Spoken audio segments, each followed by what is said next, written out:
Yaklaşık kaç Müdür ortak ha, müdür ortak. Allah'ım babi şoğundan diyor. Vallahi müdür ortak ama götüreyim oğlum. Kardeşi kocaman. Ama bir sakın. Nami bankaya yakın, onu vur delfe sakın. Bankaya yakın olur belki görüntü alıcı. Evet. Bu Garanti Bankası ile yaklaşık 3 yıldan beri, 3 yılın geçti, 3 yıldan beri bunlarla çalışmışım. Ve bu Garanti Bankası'ndan memnunum ben. Sonunda orada çalışan bir tane sekreterleri vardı, ismi. Ben bu 3 yıldan beri maaşımı oradan alıyordum, orada elimde olan bir taraf paramı yatırıyordum, para alıyordum, para veriyordum. En sonunda bana bu 3 tane defteri verdi, bana bir de benim hanıma vermiş. Bu bir defterde 12.200 lira var. Birisinde $1.500 var.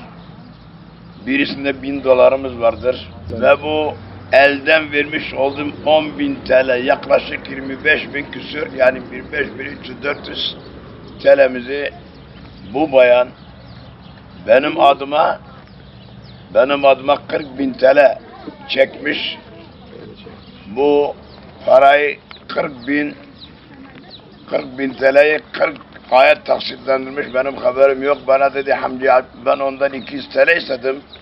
Bana dedi Hacı kardeş gel bu kağıtları bana imzala. Ben o kağıtları imzaladım. İmzaladıktan sonra demek ki benim adıma 40.000 TL 3 yıl taksit yapmış. Benden habersiz. Benim yaşım 70'tir. Söylüyorum. 70 yaşındaki adama kim 40.000 TL veriyor? Ayda 1 milyar 160 TL ile bu insan hiç Allah'tan korkmadı mı? Bu adam ne içecek, ne yiyecek, evin kirası mıdır, yiyecek içeceği midir, suyudur, cereyanıdır? Ben bu masrafı nereden karşılayacaktım? Ve bu kadın beni aldatarak, yanlış yaparak beni bu zor durumda, mağdur durumda bırakmıştır. Ben bu bankadan, Garanti Bankası'ndan da bütün personelden de, müdüründen de ve bu hanımda da şikayetçiyim. Benim bu paralarımı vermediler, vereceğiz bugün, yarın derken bugüne kadar bizi oyaladılar. Yaklaşık 3 aydır bu parayı vermediler. Ben davacıyım. Garanti bak, ben bugün genel merkeziyle de konuştum.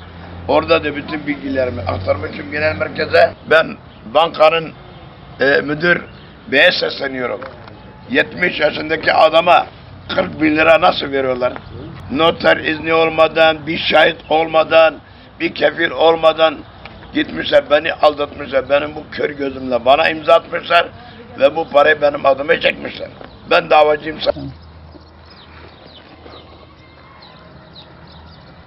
بريمة مزينا يا زيامنينا ومزير كي خفروت بون مكرا $، ومالبيبن قيرازان دين وتشون دفتري سخته دانما وبسخته كاري مجي يا زيام نبوز بخوينم ومنكو والله عادي مگو كتا ما كتا بولو تخسبن چكتا درباس كر قو اري عادم درباس كر ودفتر دامه مجي يا زيام نينز بخوينم حتى مميزة أولو وآسي دفتري سخته دانما دانما وحجي ويكور ويك سقط وسقط أولو كرن ما قيب سخته كاري تشيد بي ما بوجدان أم دي اختيار أم دي توبال أم دي كور ولو المكرن ما حقي وحقا أم البي بنقي دعوة خود كن أم غرانتين بنقى دعوة خود كن في مدوريم دعوات كن أم حقي خو نابورن أم دعوة حقي خود كن حتى عن قرامي دعوة حقي خود كن